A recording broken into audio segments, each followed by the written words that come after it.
Programme में आपको एक दफ़ा फिर खुशामदीद कहेंगे। ब्रेक पे जाने से पहले गुफ्तगू हो रही थी कुछ सियासी मामलात पर और कुछ दीगर मामलात पर हम गुफ्तगू कर रहे थे।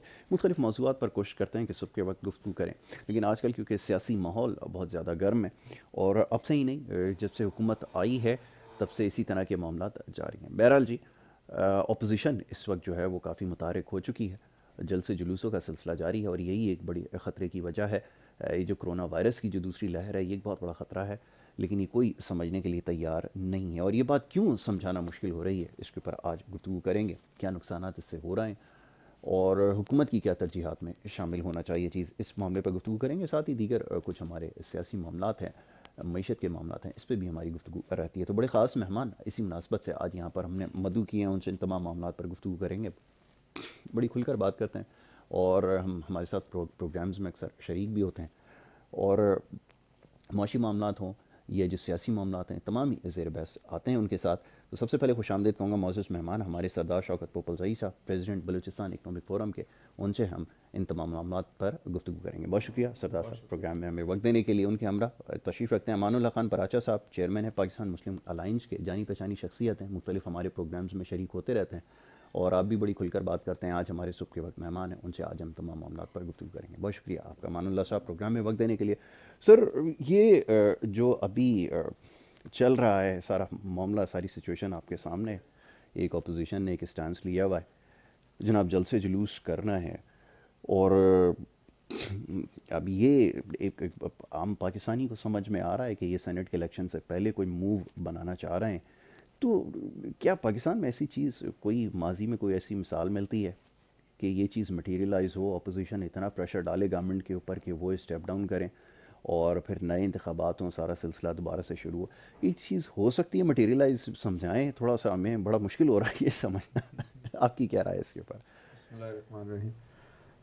देखिए, मटेरियलाइज होना आज के दौर में सियासत में कोई भी चीज़ हतमी नहीं होती। यस बिल्कुल यस। मटेरियलाइज हो सकती है, ऐसा नहीं है कि मटेरियलाइज नहीं हो सकती। लेकिन जो परेशान कुन बात है कि हुकूमत वक्त और अपोजिशन जो है वो दोनों की बिल्कुल पैरेलल अपनी सोच है यस और वो नेशनल इंटरेस्ट पे कंप्रोमाइज़ करने को तैयार नहीं है। यस। भाई ये कतन मेरा ख्याल है गलत नहीं होगा ये कहना कि हुकूमत वक्त का ही सिर्फ काम नहीं है कि वो नेशनल इंटरेस्ट को देखे, या अपोजिशन का ही काम नहीं है कि नेशनल इंटरेस्ट को देखे। It's a combined effort yes, और कंबाइंड सोच है उसकी। बिल्कुल ठीक है। बहुत सी चीज़ें इस वक्त हैं, इकोनॉमिक्स इश्यूज अपनी जगह हैं और मेरा ख्याल है गवर्नमेंट की डे में 70% अगेंजमेंट इस वक्त पॉलिटिक्स है। यस। और असेंबली के इजलास में आपको देखें क्या हो रहा है। फिर अपोजिशन का अपना रोल है, अपोजिशन भी एक पार्टी तो नहीं है, there are several parties. So it's a worrisome situation, it's a catch 22 situation कि आप जगह जगह वो ब्लॉकेड और जगह जगह परेशानी की वजह से पूरा इकोनॉमिक सिनेरियो जो है वो अपसाइड डाउन हुआ है। That should be address properly. मैं समझता हूँ कि पूरी जिम्मेदारी जो है वो हुकूमत वक्त पे है यस कि वो, मैं ये नहीं कहूँगा कि वो नेचुरली उनके ईगो का मसला भी आएगा, उनकी टर्म का भी मसला आएगा कि मैं कहूँ कि वो स्टेट अवे अपनी डायलॉग पे आ जाएं। लेकिन उनको ऐसा माहौल तो बनाना चाहिए कि जो अपोजिशन को एजिटेशन पे मजबूर ना करे, ना करें, बिल्कुल ठीक विच है। Is very important. बिल्कुल ठीक है। और उनको कॉन्फिडेंस मिले। बहुत से इश्यूज ऐसे हैं जहाँ अपोजिशन को कॉन्फिडेंस में लेना बहुत ज़रूरी होता है, उसमें नहीं लिया जाता। ये यस। तो बिल्कुल ओपन सीक्रेट है। तो ये चीज़ें कहते हुए जो है वो आपने ऐसा सवाल किया कि वो मैं कैसे समझाऊं इस चीज़ को कि who is to be blamed. But I think on upper as government of the day has the responsibility to address all this issue. बिल्कुल ठीक है। अपोजिशन को ऑन बोर्ड भी ले और निगोशिएशंस भी होनी चाहिए, सियासत भी होनी चाहिए, स्पेस भी देनी पड़ेगी।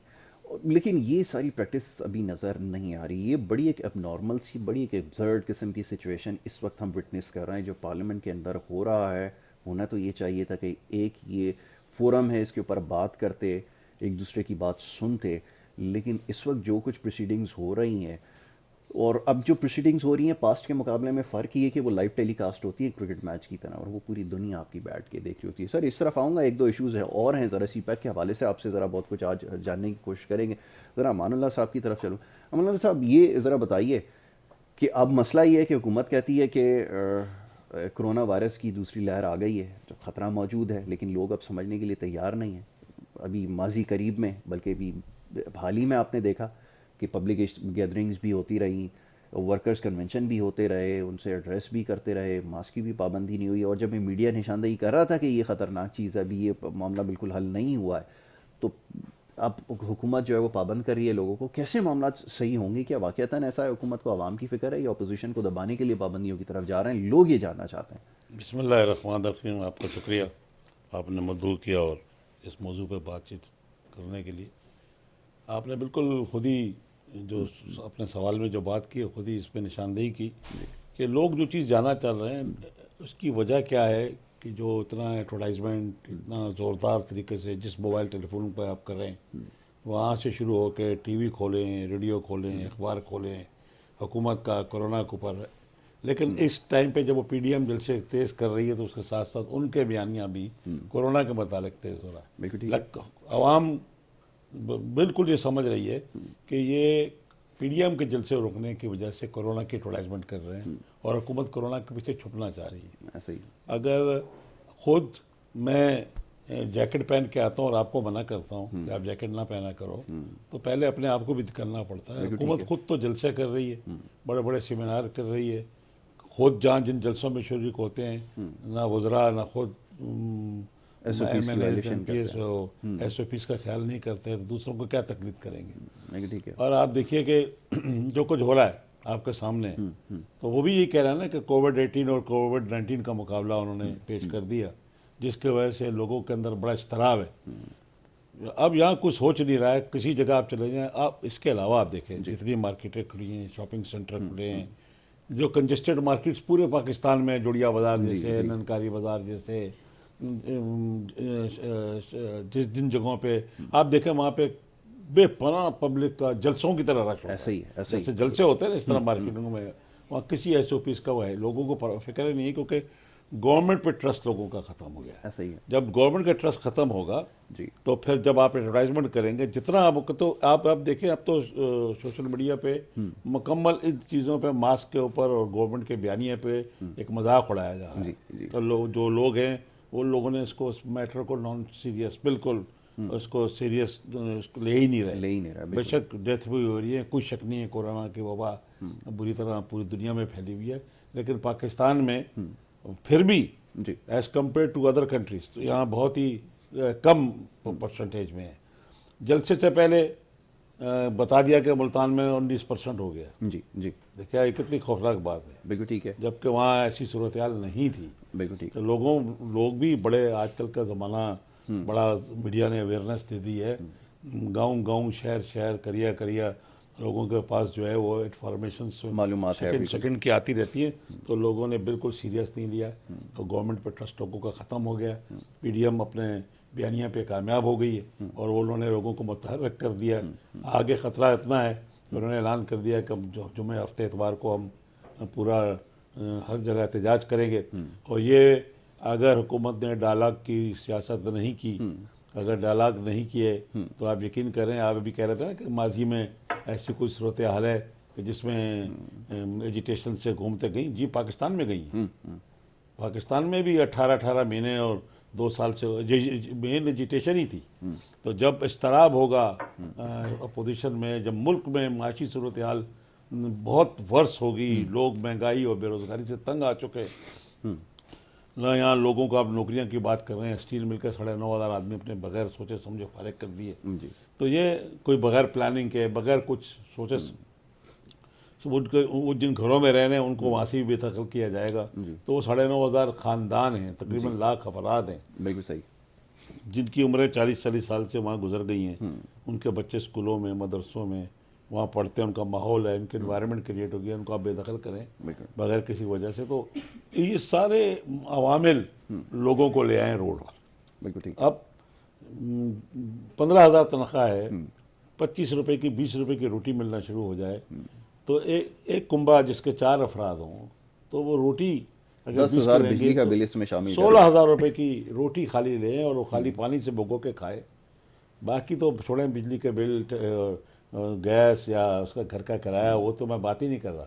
खाली रोटी पानी से भिगो के खाने के तो गवर्नमेंट की रियासत का काम है। ये आवाम रियासत की तरफ देखती है। अरबों रुपए के, खरबों रुपए के टैक्सेस जाते हैं तो रियासत सब्सिडी देती है, कम करती है चीनी पे, आटे पे कंट्रोल करने के लिए। लेकिन वो कैसे करें? हुक्मरानों की याशियाँ तो ख़त्म नहीं हो रही।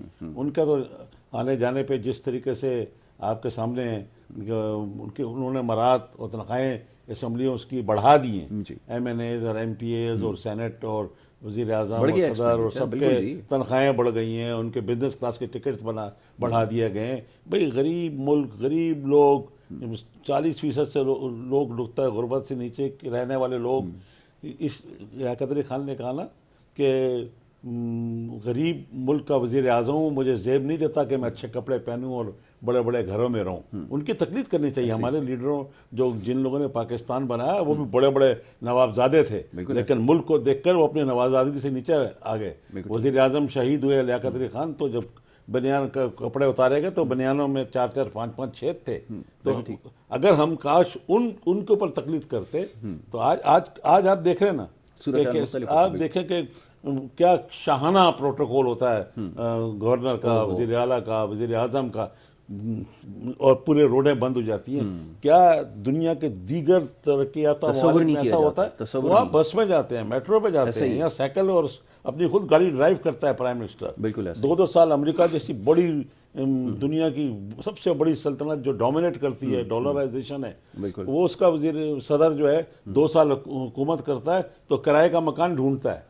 ऐसे मुल्क तरक्की करते हैं। ऐसे नहीं होते कि हम कर्जों तले दबे पड़े हैं, 1.5 लाख रुपए का एक बच्चा पैदा हो जाए, वो मकरूज पैदा होता है और हमारे हुक्मरान अयाशी करते नजर आए, पहले भी और आज के भी। तो किसी को खौफ, पाकिस्तान के लोगों का खौफ तो है ही नहीं, ना उनकी परेशानी। बिल्कुल आपने सही कहा। सरदार साहब, ये फरमाइएगा कि ये अब ये जो इकोनॉमिक पॉलिसीज़ जो सो कॉल्ड है आपकी, ये डेट मैनेजमेंट के इश्यूज़ हो गए और दीगर मसाइल है, तो शॉर्ट टर्म पॉलिसी तो नज़र आती है। अब सवाल ये पैदा होता है कि अगर यही आप इसी तरह शॉर्ट टर्म मेजर्स लेते रहे और अगर अपनी इकॉनमी को रन करते रहे कि इधर से आपके पास पैसे आते हैं, रिकवरी होती है, 780 अरब आपको जो है उसमें इंटरेस्ट पेमेंट में देने पड़ते हैं, तो ये रीपेमेंट्स के चक्कर चलते रहेंगे, 5 साल ये साइकिल चलेगा। ह्यूमन डेवलपमेंट के ऊपर कोई तरजीहात नहीं है। छोटे सूबों के अंदर क्या प्रोग्रेस है, कोई चेक एंड बैलेंस नहीं है। मेगा प्रोजेक्ट है CPEC के हवाले से, उसके हवाले से पहले हम देखते थे कि अपडेट किया जा रहा था रोज़ाना की बुनियाद पर, कुछ ना कुछ इसमें ब्रीफिंग मिलती थी, लेकिन अब नोबडी टॉक्स अबाउट इट। हैरानकुन बात है कि इतना बड़ा आपका एक अचीवमेंट है, एक प्रोजेक्ट है, उसके हवाले से कुछ बताएं। और फिर जो दीगर इंफ्रास्ट्रक्चर डेवलपमेंट के प्रोजेक्ट है तो कंसिड्रेशन में अब नज़र ही नहीं आते, पॉसिबल नहीं है। अगर कंसिड्रेशन में हो भी तो पॉसिबल नहीं है कि मटीरियलाइज हो। कैसे आपकी इकॉनमी चल रही है? तो ये तो आप तो इसी चक्कर में उधार उतारने में, पे करने में, लोन लेने में अगर आपकी इकॉनमी चलती रहेगी, आफ्टर 10 ईयर्स 20 ईयर्स आप तो यहीं खड़े होंगे जहाँ पर आप खड़े हुए हैं। तो ये कैसे सिस्टम आपका रन हो रहा है, समझ में नहीं आ रहा। आप क्या इसको देखते हैं? यस सर, ये बड़ा अजीब सी बात है कि मैं हैरान हूँ कि क्या गवर्नमेंट का कंटिजेंसी प्लान नहीं था बिफोर कमिंग इनटू पावर के इकोनॉमिक्स कैसे चलानी है। और फिर उन्हीं टेस्टेड लोगों को उन्होंने दोबारा लाए।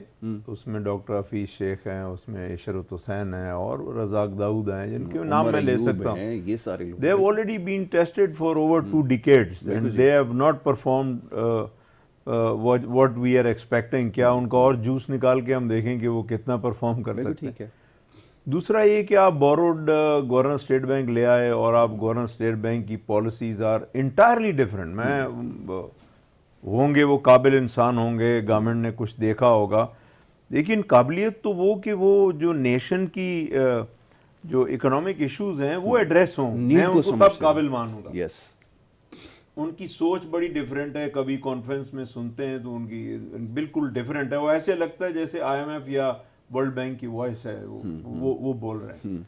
तो ये तमाम चीजें करने के बावजूद भी उसका, अब आप देखें, मैं एक बात रिपीट करता हूँ, अब टाइम दुनिया का ऐसा आ गया है, उसमें कहते हैं कि if you don't organise yourself somebody will organise you. उसकी बिल्कुल छोटी सी मिसाल मैं आपको देता हूँ कि लाहौर की ऑरेंज लाइन, अब वो आप किसी को क्रेडिट दें ना दें, आई एम नॉट इंटरेस्टेड कि आप PMLN को क्रेडिट दें या PTI को दें, लेकिन वो शुरू हुई कैसे शुरू हुई, ये अफसोस कुन बात है। ये एस्टेब्लिशमेंट के लिए अफसोस कुन बात है, ये सियासी लोगों के लिए अफसोस कुन का वो तो चाइना के प्रेशर ने उसको चलाया, इसलिए कि उन्होंने कहा हमने इन्वेस्टमेंट की है, हमने आपको टेक्निकल नो हाउ दिया है। उसको जिस तरीके से सेलिब्रेट करना चाहिए, जिस तरह लोगों में प्राइवेट सेक्टर में इन्वेस्टर्स में कॉन्फिडेंस आना चाहिए कि यार पाकिस्तान अगर ये चीज कर सकता है तो दूसरे सूबों में भी ये चीजें हो सकती हैं। बिल्कुल ठीक है, आप समझ गए ना। अब वो पहली गवर्नमेंट इनिशिएटिव लेगी, ये गवर्नमेंट ने बड़ा शाही वे से उसको लॉन्च किया।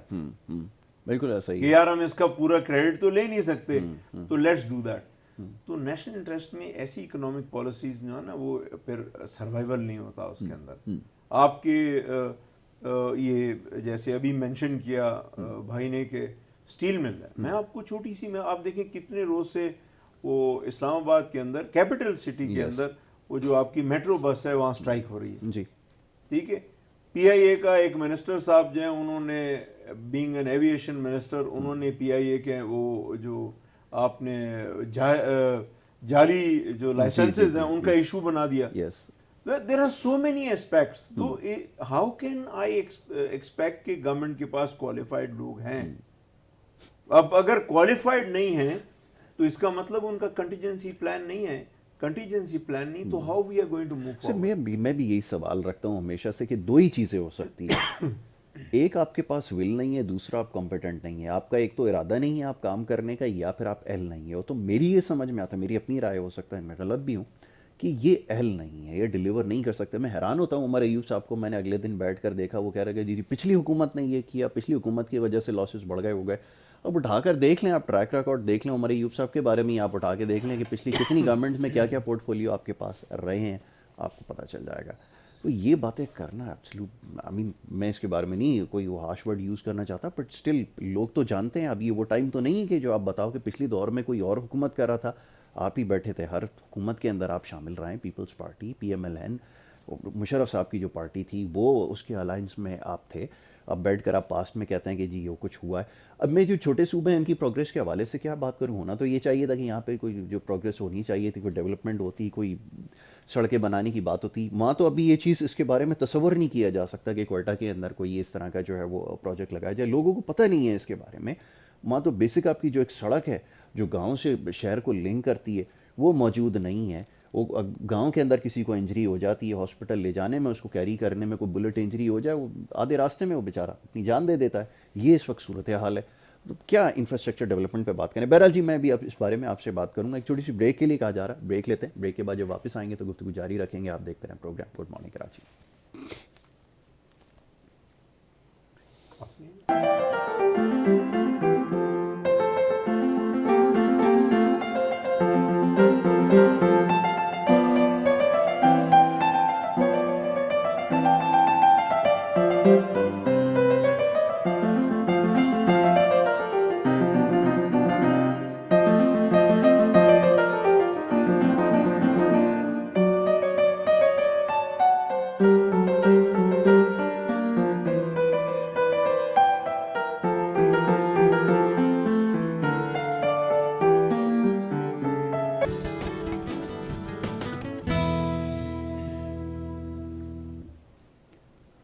प्रोग्राम में एक दफ़ा फिर आपको खुश आमदीद कहेंगे। ब्रेक पे जाने से पहले जी गुफ्तगू हो रही थी कुछ माशी मामलात पर, सियासी मामलात के ऊपर गुफ्तगू कर रहे थे। मोअज़्ज़ज़ मेहमान यहाँ पे तशरीफ़ फरमाए, उनसे हम बात कर रहे थे सियासी सूरत हाल पर। अमानुल्लाह खान पराचा साहब, उनसे हमारी गुफ्तगू हो रही थी। अमानुल्लाह साहब ये फरमाइए कि ये अब तक जो कुछ होता आया है 2 साल के अंदर, ये आपने भी देखा, हमने भी देखा। अब सवाल ये कि अब तो कोरोना वायरस की वजह से कुछ कहा नहीं जा सकता। अब तो जो सवाल करते हैं जवाब ही आता है जी पूरी दुनिया की सूरत हाल ऐसी है, कोरोना की वजह से मईशत जो है वो बैठ गई है। और ये भी कहा जाता है कि वहाँ तो आप देखें ज़्यादा नुकसान हुआ है, हमारे यहाँ तो नुकसान भी कम हुआ है। अब ये सिलसिला कब तक जारी रहेगा ये ज़रा फरमाइएगा। और इससे पहले क्या सूरत हाल आपके ख्याल में बहुत बेहतर थी? इससे पहले क्या मामला आपको लग रहा था कि संभल रहे हैं या सही डायरेक्शन पे जा रहे हैं, जिसके बारे में ये बात करते हैं? आपकी क्या राय है ये ज़रा फरमाइए। देखिए मैं तो देखता हूँ दुनिया देख रही है, लोग देख रहे हैं, लोग आम आदमी तो देखता है, उसको कोई पॉलिटिक्स से इस वक्त वास्ता नहीं। उसको अपनी माशी सूरत हाल और अपने घर के मसाइल इसके इतने गंभीर हो चुके हैं कि वो उससे बाहर निकल नहीं पा रहा। उसके बच्चों के तालीम बंद हो चुकी है, उस फीसें इतनी ज़्यादा हैं कि वो दे नहीं पाता, 15,000 रुपये में कैसे गुजारा करेगा, वो तो ये दिखता है। वो देखता है कि चीनी जो थी वो 50 रुपये किलो थी, वो 80 रुपये 90 रुपये किलो हो गई। ऐसा ही। आटा जो था 20 रुपये था, वो 50 रुपये हो गया। वो तो उन चीज़ों को दिखता है कि तेल जो था वो इस भाव का था, आज इस भाव पे है। डॉलर वो 100 का था, 150 का हो गया। तो आप ये नहीं कह सकते कि मौजूदा हुकूमत ने बेहतरी की है। ठीक है। माशी हालात इनके हाथ से बिल्कुल निकल गए। अच्छा, जो इन्होंने ये जरा फरमाइए कमिटमेंट की थी इक़्तिदार से पहले, जी, कौन से दौर में आपको नजर आया? हमने तो जब से आंख खोली है, कोई भी हुकूमत रही हो, आटा, चीनी, घी, इसकी कीमतों में इजाफा होता ही रहा। रुका किस वक्त में? कोई भी ऐसा दौर नहीं था महंगाई। कम अज़ कम लोग खा पी रहे थे। लोगों पे इस किस्म का खतरनाक माशी बहरान नहीं आया जो इस वक्त मौजूद है। क्या आप किसी भी बाहर निकल लें, यहाँ जो हमारे अंदर दो लोग खड़े हैं इनसे भी आप पूछ लें तो बेचारों के बहुत बुरे लोगों के हालात। ऐसा ही।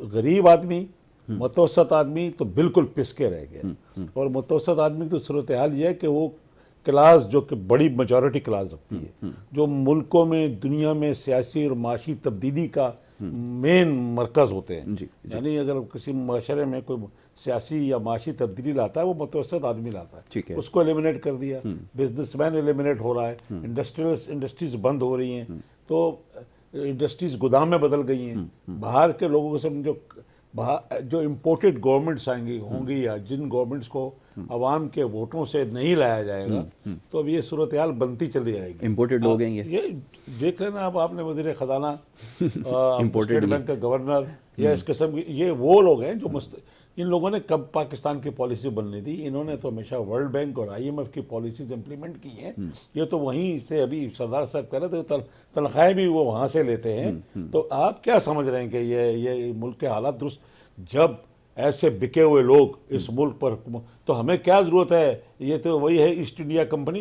अभी भी हम गुलामी के दौर में के अंदर मौजूद हैं। आपके पास निज़ाम कुरान मजीद का मौजूद है, दुनिया ने उसका इस्तेफादा लिया कि रेट ऑफ इंटरेस्ट आलमोस्ट इन मुल्कों में ख़त्म कर दिया। पाकिस्तान में 12 सूद के निज़ाम में अल्लाह ताला का फरमान है कि ये मेरे और मेरे रसूल के दरमियान जंग है, हम कभी नहीं खड़े हो सकते। हमारा ईमान होना चाहिए कि जो हमारी किताब अल्लाह ने अपने रसूल के जरिए भेजी, उस पर क्लियर किया गया है कि आप इस पर कारबंद हों। अल्लाह ताला हमें तमाम तरक्की के रास्ते देगा, लेकिन कैसे होंगे कि हमारे ऊपर जो लोग आके इम्पोज कर दिए जाते हैं, बैठा दिए जाते हैं, वो खुद तो सोने का चमचा मुंह में लेकर पैदा हुए हैं। उन्होंने कभी ज़िंदगी में माशी ज़िंदगी में उनके घरों में कोई वैसा बुरान नहीं आया। वो खरबपति थे, खरबपति हैं, खरबों से खरबों और होते जा रहे हैं। तो इसकी वजह यह है कि आम लोग जब तक इंतखाब नहीं लड़ेंगे वो ऊपर नहीं आएंगे। क्यों? मैं तो इतनी बात समझता हूँ कि जब आप बैंकों में जाते हैं, किस तरह से बिजली के बिल भरे जाते हैं, गैस के बिल दिए जाते हैं, किस तरह बसों में धक्के खाते हैं, क्या लोगों को इंसाफ मिलता है। तो जो लीडर हमारी भाषा नहीं बोलते, कैसे हम उसको अपना लीडर मान लेते हैं? अफसोस, दुख तो होता है ना। और ये इसलिए अब लोगों को चाहिए कि अब इनको, जिनको ये बार बार मुंतखब करते रहें, मुंतखब होने के बाद इनकी जो डोरे हैं वो अमेरिका से, दूसरे मुल्कों से, IMF, वर्ल्ड बैंक से, जो कि माशी तौर पे मुल्कों को गुलाम बना लेते हैं। इन्होंने हमें गुलाम बना लिया है, हम उससे निकल नहीं पा रहे। अभी आप थोड़ी देर पहले कह रहे थे कि कर्ज़ों का जाल बिछा हुआ है। कर्ज़ों से जाल में एक ज़माने में मुशर्रफ साहब के दौर में हम निकल गए थे। जितने हाईली, जिन पर बहुत बड़ा हैवी सूद लग रहा था, उन कर्ज़ों से जान छुड़ा ली, राइट ऑफ भी कर लिए थे, तो वो तो काफ़ी हुआ था। लेकिन अब क्या सूरत हाल है? 70 साल में जितने कर्जे लिए गए, 2 सालों में उससे ज़्यादा कर्जे ले लिए गए। जो निज़ाम सूद है वो बदतरीन हो गया। और क्या लोग इससे निकल पाए? नहीं निकल पाए। आपने मजीद उनको गहरे खड्डे में दे दिया। जो पॉलिसी की बात होती है, कहते हो कि यार पिछली हुकूमत ने ये कर दिया, पिछली हुकूमत ने वो कर दिया। आप पिछली हुकूमत की बात छोड़े, आप कोई अच्छे काम करेंगे, लोगों को रिलीफ मिलता नज़र आएगा, लोगों को चीज़ें सस्ती मिलती नज़र आएंगी, लोगों को नौकरियां मिलेंगी, तो लोग खुद देख लेंगे आपकी। क्योंकि अब से पॉलिटिक्स होती क्या है, ये यही चीज़ है कि ये सबसे बड़ा आपको अवाम को सामने जवाबदेह होना पड़ता है। यहाँ तो अवाम के सामने कोई जवाबदेह नहीं है। यहाँ आप जो भी करते रहें, अरबों खरबों कि असासे बाहर बन गए, अरबों खरबों के असासे पाकिस्तान में लोगों ने बना लिए, किसी गरीब का ख्याल किया? स्टाइल देखो हमारे सियासतदानों का यार, जो शायद शहजादों को और शेखों का ऐसा नहीं है बिल्कुल जो सही। हम लोगों का जरा प्रेजेंट क्या क्या हो रहा है। जब एक एक मिनिस्टर आता है उसके पीछे जनाब 10-10 गाड़ियाँ प्रोटोकॉल पीछे की होती हैं गाड़ियाँ। प्रोटोकॉल ये में। पब्लिक को बजाय आप उनकी हिफाजत के लिए होना चाहिए। बिल्कुल ये ठीक। हमारे मिनिस्टरों को, वज़ीर आला को, प्राइम मिनिस्टर्स को ये सपोर्ट मिल रही है, ये प्रोटोकॉल मिल रहा है, तो वो तो उनका तो पैर ज़मीन पे लगते ही नहीं है। नहीं वो तो लगेंगे, अपने आप बिल्कुल को नहीं लगेंगे। एक किसी अजीब और चीज़ उसकी समझते हैं। मखलूक समझेंगे। बिल्कुल आपने सही कहा कि ये रवैये थे, और ये भी कहा जाता था कि इस निज़ाम के ख़िलाफ़ हैं, ये जो वीआईपी कल्चर है इसको हम जो ख़त्म करेंगे और इसकी नफ़ी करेंगे, लेकिन सबसे ज़्यादा यहीं पे हमें नज़र आ रहा है। तो हर जगह हमने आप देखा देखें कि कि वो क्या ये आप जी, समझते हैं कि ये ठीक हो जाएगा? नहीं, ऐसे सूरत हाल में लोगों को मैं बार बार ये कहता हूँ, आज भी सुबह एक जगह पे चैनल में बैठा हुआ था, उसमें यही बात आई कि ये उसी वक्त पॉसिबल है कि लोग अपने आप को खुद मुंतखब कराएं, बिल्कुल ठीक है। इन्हें बार बार न मुंतखब करें। जिनको आपने बारहा मुंतखब किया उन्होंने क्या हमें डिलीवर किया। बिल्कुल ठीक है। तो ये तो सरदार साहब ये फरमाइए कि प्रोडक्ट लॉन्चिंग होती रही है, हर शख्स जो है वो अपनी फैमिली से अपना जानशीन यहाँ पर मुकर्रर कर कर जा रहा है, और यही अब तक हम देख रहे हैं कि वो ब्रांड इस्टेब्लिश करने की कोशिश हो रही है। किसी भी पार्टी में आप देख लें, किसी भी पार्टी उठा कर देख लें, ये तो एक स्टेटस को बन गया है। अब जैसे अभी अमानुल्लाह साहब ने कहा, हम इसके ऊपर काफ़ी देर से बात करते आए हैं कि जो मसाइब ज़्यादा लोग होते हैं ना, जो प्रॉब्लम जिन्होंने फेस की होती हैं, जो ट्रांसपोर्ट के अंदर सफ़र किया होता है, जिसने बैंक के अंदर लाइन में खड़े होकर बिल जमा कराया होता है, सरकारी अस्पताल में इलाज कराया होता है, वो समझेगा कि इसको ठीक किस तरह करना है और प्रॉब्लम्स कहाँ पे लाए करती हैं। अब ये ख्याल में ये इससे मसला हल हो सकता है, क्योंकि अब तक तो होता यही आया है। और फिर ये जो थर्ड ऑप्शन जिसको लोगों को नज़र आया था, एक होप उन्होंने दी थी कि इस तरह ही सब कुछ होगा, उनसे ज़्यादा काम कर गए, और वो 2 साल के अंदर उन्होंने वो कुछ कर दिया जो शायद पिछले वालों ने भी नहीं किया था। तो लोग किसके ऊपर बिलीव करें, किसको फिर जो मुंतखब करें, क्या आपके ख्याल में हल हो सकता है? जैसे इसकी मैं आपसे एक अर्ज करूंगा important cheese before addressing your question है कि इस वक्त पाकिस्तान में जो सबसे ज़्यादा बड़ा जुल्म हुआ है वो अर्बन रूरल गैप बहुत ज़्यादा बढ़ गया हो गया। अर्बन एरियाज में फिर भी पॉपुलेशन को, बिजनेसमैन को, इंडस्ट्रियलिस्ट को बहुत लिवरेज है। आप ऐसे ही कराची शहर के अंदर पोर्ट की रोड बंद कर दें, आप जुलूस निकाल लें, आपकी सुनवाई हो जाती है। अभी आप देखिए ये कोविड की वजह से गवर्नमेंट ने टाइम रखे, ट्रेडर्स ने प्रोटेस्ट किया, तो उन्होंने जी बोला कि तकलीफ में इनको। तो आप मुझे ये समझाएं कि रूरल एरिया, पर्टिकुलरली मैं बलूचिस्तान के रेफरेंस से बोल रहा हूं, हम कहाँ जाएं? रूरल एरिया में तो आपकी इतनी पॉपुलेशन नहीं है, आप क्या कर सकते हैं? आप कुछ भी नहीं कर सकते। तो लामहाल फिर वो दीनी तौर पे मैं बात करूंगा कि कितने लोगों की आह लेंगे आप। आज पाकिस्तान जो एड्रेस नहीं हो रहा, ये जो गरीब गुरबा हैं उनकी सुनवाई नहीं हो रही, तो ये आह तो कहीं जारी होगी ना। ठीक है, इस्लामाबाद तक ना जाए, कराची, कोयटा, लाहौर, पेशावर ना जाए, लेकिन ऊपर तो जारी होगी। तो we should be scared of that. हमें अल्लाह का खौफ करना चाहिए कि हम वो सब लोगों को ला के और उनको चलाएं। मैं आपको डरूंगा नहीं, आप बुरा नहीं मनाइएगा, एक बात आज बोल दूंगा मैं। अगर इस गवर्नमेंट को काम करना है, यही डॉक्टर हफीज शेख हैं जिन्होंने हमारा कीमती तरीन डिपार्टमेंट जो है पीटीसीएल यूएई को बेचा था। आज भी यूएई $800 मिलियन उन्होंने देने हैं, तो इनको भेजें भाई। आप मिनिस्टर नहीं बन के आए, सारी उम्र मिनिस्टर लें, go and get us the money back. इनसे काम लेना, आप क्यों नहीं लेते? रजा दाऊद साहब, अब हमें मालूम है अफगानिस्तान के बारे में व्हाट नॉलेज ही है कि वो, क्योंकि प्राइम मिनिस्टर ने जाना था, उन्होंने कहा चलो मेरी फेस सेविंग होगी, मैं उसके ऊपर कोई बयान दे दूं। पूरा केपी के, पूरा बलूचिस्तान, जितना 40 साल में इन 2 सूबों ने सफर किया है इकोनॉमिकली, मैं समझता हूं पाकिस्तान के किसी हिस्से ने नहीं किया, ना अल्लाह कराए। बिल्कुल ठीक है। अफगानिस्तान की, रशिया की एंट्रेंस से आप ऑनवर्ड आज तक देखते रहे कि सूबे, क्योंकि पॉपुलेशन तो वही है, ओपन बॉर्डर था, अब सिक्योरिटी रीजन से गवर्नमेंट ने फेंसिंग शुरू कर दी और उसको बंद। लेकिन लोग किधर जाएं? आप अगर बलूचिस्तान में साउथ में आप जाएं, ईरान बॉर्डर के पास, लिटरेरी लोगों का सिर्फ एक काम है, माजरत के साथ मैं उसको नहीं बोलूंगा, लेकिन वो बड़े खुश होते हैं हमारे हुकूमत के, ये तो स्मगलिंग करते हैं। भैया आप स्मगलिंग नहीं करेंगे, आप अपनी तनख्वाह उसको दे दें, अपने बच्चों को पालेगा वो। बिल्कुल ठीक है। तो सॉरी, इन तमाम चीजों को देखते हुए मैंने इनिशियली कहा कि गवर्नमेंट के पास ना क्वालिफाइड लोग हैं, ना कॉन्टीजेंसी प्लान है। सियासी लोग कोई भी हों, बिल्कुल ठीक है। वो माजरत के साथ इंसानों के अलावा अगर जानवर भी हैं तो आपको उनकी मुशावरत बहुत ज़रूरी है। सरदार साहब, ये जो पॉलिटिशियन होता है ना, इसका सर्वाइवल होता है डिलीवरी के ऊपर, कि ये डिलीवर जो करेगा यही उसको दोबारा इलेक्ट कराएगा और वो फिर सस्टेन करेगा। लेकिन हमारे यहाँ क्योंकि ये पॉलिसी नहीं है, आपने ग्राउंड ऐसा बनाया ही नहीं है, तो फिर उसको पता है कि मैं डिलीवर करूँ ना करूँ। रेलवे का मिनिस्टर है, for God sake, let me speak. मैं अगर उससे उसकी परफॉर्मेंस के हवाले से बात करूँ, ही हार्डली नोज के अंदर चल क्या रहा है। Every time he comes around, वो कहता है जी वो फलाना चोर है, पास्ट में इन्होंने ये किया है, मैं फ्यूचर में प्रिडिक्ट कर दूंगा, वो बंदा नहीं रहेगा, उसको नैप पकड़ लेगी, उसको मंडे को गिरफ्तार कर लेंगे। ये आपके साथ हो रहा है, तो उसको पता है मैं डिलीवर करूं ना करूं, नेक्स्ट कोई सेटअप आएगा, मेरी वहाँ पे भी जगह बन जाएगी। कल्चर तो पॉलिटिकल आपका ये है, कैसे रिजल्ट प्रोड्यूस करेंगे ये मैं आपको ये मैं वर्ड फिर यूज करने लगा हूँ, बड़ा कॉमन वर्ड है, कैच 22 सिचुएशन है। आप ये देखें कि ये किसकी फर्ज है। आपने नेशनल असेंबली है, सेनेट है, प्रोविंशियल असेंबलीज हैं, आप इन हाउस कमेटीज हैं, वहां पे रेलवे की भी कमेटी है। आपने कभी सुना होगा साल में पूरी टेन्योर में कभी एक दफा कि जी फलान कमेटी की मीटिंग हुई? अब कमेटी के चेयरमैन के पास वही गाड़ी है जो मिनिस्टर के पास गाड़ी है। हमारे दोस्त भाई बैठे, हम जाते हैं उनकी, जैसे भाई ने कहा कि उनकी प्रोटोकॉल के मजे ही कुछ और है।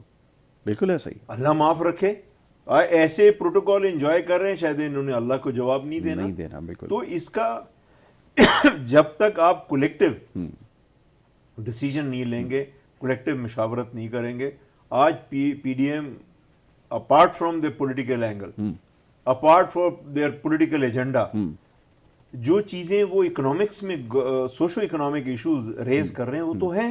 आप इसको माने या ना माने, बिजली का बिल बढ़ रहा है, गैस का बिल बढ़ रहा है, लोड शेडिंग हो रही है। ग्वादर जैसा सिटी जो सीपैक का जूल है, वहां पे 18 घंटे बिजली नहीं है, गैस तो अब नाम ही नहीं ले। पानी को लोग तरस रहे हैं, फिर क्या करेंगे आप?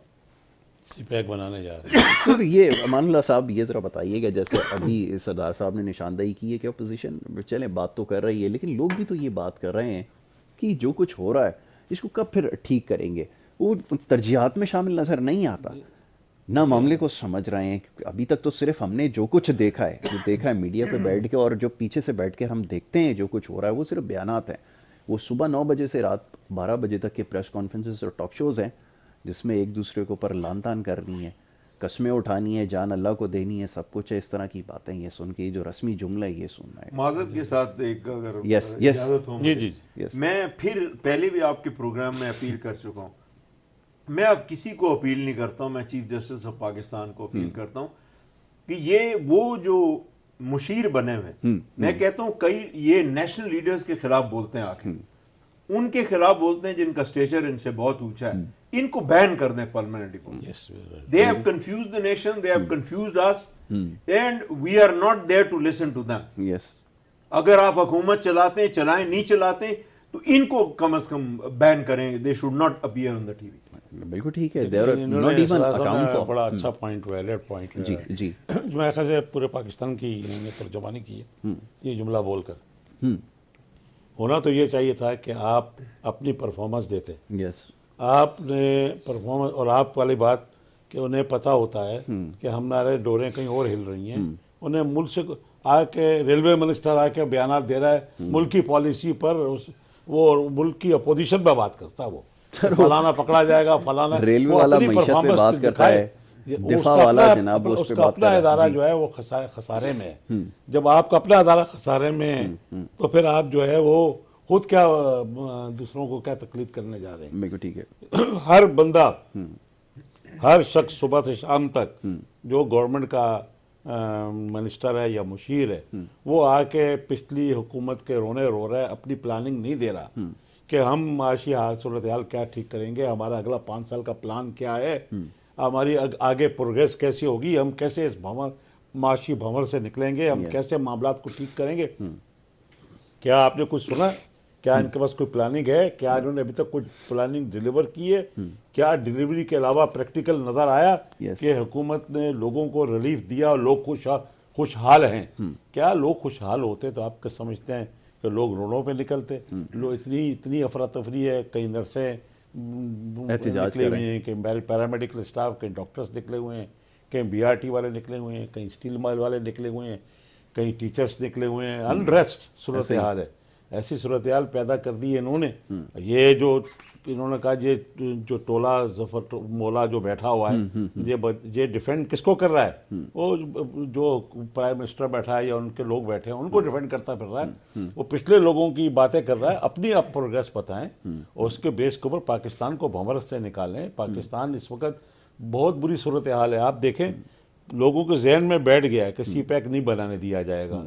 आज देखिए सी पैक रुका हुआ है, कहने से कुछ नहीं होगा, पूरी तरह रुका। मैं नहीं कह सकता आप के चैनल पर पता नहीं क्या सवाल उठ जाए, अगर मैं अभी कुछ कह दूं तो फिर बड़े मामले आपके लिए चैनल के लिए खराब है। लेकिन आप जानते हो कि किसने सी पैक को रोका है, किसके रिसेशन से सी पैक रोका गया, किसके कहने से कश्मीर को तस्लीम कर लिया गया और कहा गया शोर मचाते रहना लेकिन एक्शन ना लेना।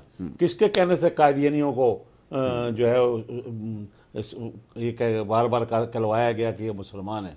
किसके कहने से जो है ये सारे मामला इसराइल के तस्लीम करने के लिए आपने अब टीवी पे एंकर्स वो बिठा दिए हैं जो ये कहते नज़र आ रहे हैं कि जनाब ये पेड लोग हैं जो ये कहते नज़र आ रहे हैं कि इसराइल को तस्लीम कर लिया जाए। तो भाई ऐसे सूरत हाल आपने क्यों, क्या लोग अंधे हैं? आप कह सकते हैं कि ये चारों बातें जो मैं कह रहा हूँ ये पाकिस्तान के बेशक लोग कितने भी बसात हालात में हों लेकिन उन बातों पे कॉम्प्रोमाइज़ नहीं करते जो नबी सल्लल्लाहु अलैहि वसल्लम की उस नबूवत के ऊपर जो कदगन लगाने की नाकाम कोशिश करते हैं उनको आप मुसलमान करार दे दें। उसी वजह से वो लिंक्ड है, इसराइल का मसला भी उनसे लिंक्ड है। जो मुल्क हमारी मदद को ज़बरदस्त तरीके से आ रहा है चाइना, उसका सी पैक हमने रोक कर रज़ाक दाऊद ने क्या बयान दिया, ठीक कहा सरदार साहब ने, क्या नॉलेज आपको अफगानिस्तान के बारे में, you are an American style person, आप आके उस स्टाइल की बातें करते हैं और आपने आते ही सी पैक के ऊपर एक ऐसा बयानिया दिया जिसकी वजह से वो सी पैक चाइना नाराज़ हो गया, फिर आर्मी चीफ को जाना पड़ा। तो देखें ना, आप खुद भी तो सोचें ना कि आपके अपने बंदे जो आपने वहाँ लगाए हैं किसके कहने से लगाए हैं, समझ में नहीं आती। क्या हमें समझ में आता है, आपको समझ में आता है क्या हुआ वाइट हाउस में जब विजिट हुआ था? क्या पाकिस्तान आज का दौर हर चीज समझता है, लोग जानते हैं। पाकिस्तान का गरीब आदमी भी, झुग्गी में रहने वाला बंदी भी आज समझता है कि मेरे साथ क्या हो रहा है। मेरी और आपकी एक ही कश्ती है, इन लोगों की 5-5 कश्तियां हैं, इनके मुल्कों के सासे बाहर हैं, इनकी औलादें बाहर हैं, इनके घर बार कारोबार अरबों डॉलर इनका बाहर है। हमारे लोगों को पता, हमारा तो एक आधा मुल्क हम खो चुके हैं, आधा, जिससे इन्होंने कहा कि जिस तरह बलूचिस्तान और KPK के अंदर नामसाद हालात पैदा कर दिया गया, किस तरीके से वहाँ से लोग आ रहे हैं। अगर वो गरीब लोग मजबूर हैं स्मगलिंग करने में, स्मगलिंग क्या करते हैं यार, वो सामान उठाते हैं इधर से उधर रखते हैं, फैसिलिटेट नहीं किया ना। वो खजूर की इतनी बड़ी फसल आपके पास होती है तैयार, शहर तक पहुंच नहीं पाती, आपके पास एक्सेस नहीं है, ऑयल है, आपके पास गैस है, आपके पास सोना है, आपके पास आयरन ओर है, आपके पास क्रोमाइट है, मिनरल भरा पड़ा है, इधर इतना बड़ा समंदर है। इसराइल और अरब जैसे ममालिक डिसैलिनेशन प्लांट लगा के उन्होंने पूरा मुल्क ग्रीन कर दिया। आप नहीं कर सकते, पानी की कमी को पूरा नहीं कर सकते। अगली लड़ाई आपकी पानी पे होने जा रही है। पानी जहाँ से निकल रहा है वहाँ पूरी दुनिया में इंडिया बैठा हुआ है, बिल्कुल इंडिया पूरी तरीके से छाया हुआ है हर जगह। वो तो थोड़े दिन में, मैं कल डॉक्टर भगत को देख रहा था, उससे पूरी अपने लोगों को इंडिया के जो इंडिया की नई नौजवान नस्ल आ रही है वो उसको एक्सप्लेन कर रहा है कि 370 कैसे लगाया, 35A कैसे बना, क्यों बना, कैसे हमने कश्मीर लिया, किस तरह। लगता ही नहीं है कि पाकिस्तान में तो किसी जगह कोई अवेयरनेस ही नहीं दी गई। पर प्रोग्राम ऐसे होना चाहिए था कि अवेयरनेस दी जाती कि कश्मीर पे कब्जा कर लिया, हैदराबाद पे कब्जा किया, मैसूर पे कब्जा किया, इसी तरह कई हमारे मुसलमानों के इलाकों पे उन्होंने कब्जा कर लिया। और हम क्या करते रहे, क्या हमने कभी अवेयरनेस दी? मशरक़ी पाकिस्तान खो दिया, आज तक रिपोर्ट आई आज फिर आप वही सूरत हाल पैदा हो रही है।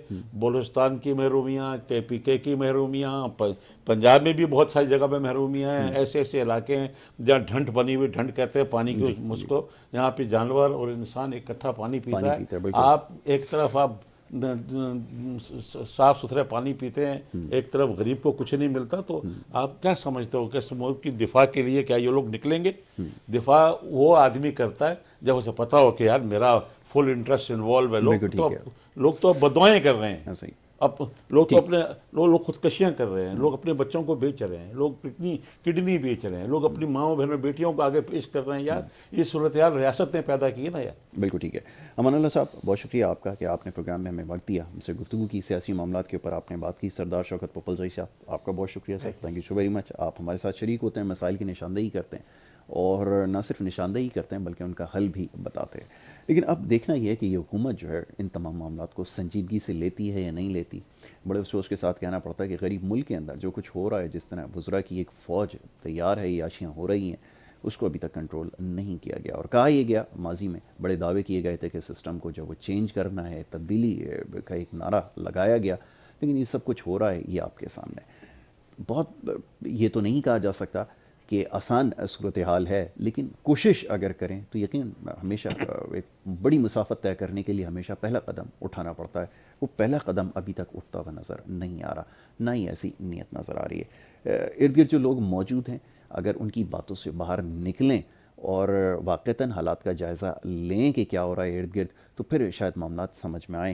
लेकिन अगर इनकी ज़बानी अगर आप मामलात सुनते रहेंगे जो आपके दाएँ बाएँ लोग मौजूद हैं, तो फिर ये जो मंजर कशी करते होंगे हालात की, इससे लोग बखूबी वाकिफ़ हैं। तो बहरहाल और ये चीज़ इसलिए कही जा रही है कि जो जिस तरह के बयानात अभी हालिया दिनों में दिए गए कि जी महंगाई तो कहीं नहीं है, सिर्फ अपोजिशन इसका शोर कर रही है, इस तरह के बयानात से ये चीज़ वाज़ेह हो जाती है कि क्या आपकी इंटेंशन है या मामलात आपको किस तरह बताए जा रहे हैं। तो बहरहाल जी, कोशिश यही है कि इन मामलात के ऊपर गुफ्तगू करें। इंशाअल्लाह आने वाले वक्त में इन तमाम मामलात के ऊपर हम गुफ्तगू रखेंगे। और अपने मेहमानों का एक दफ़ा फिर बहुत शुक्रगुजार हूँ कि उन्होंने सुबह के वक्त हमें यहाँ पर ज्वाइन किया, हमसे बात की। तो प्रोग्राम का वक्त ख़त्म हुआ, कल इंशाअल्लाह आपसे दोबारा मुलाकात होगी। मोहम्मद यासिर को और हमारी टीम को दीजिए इजाज़त, अल्लाह ने के बाद।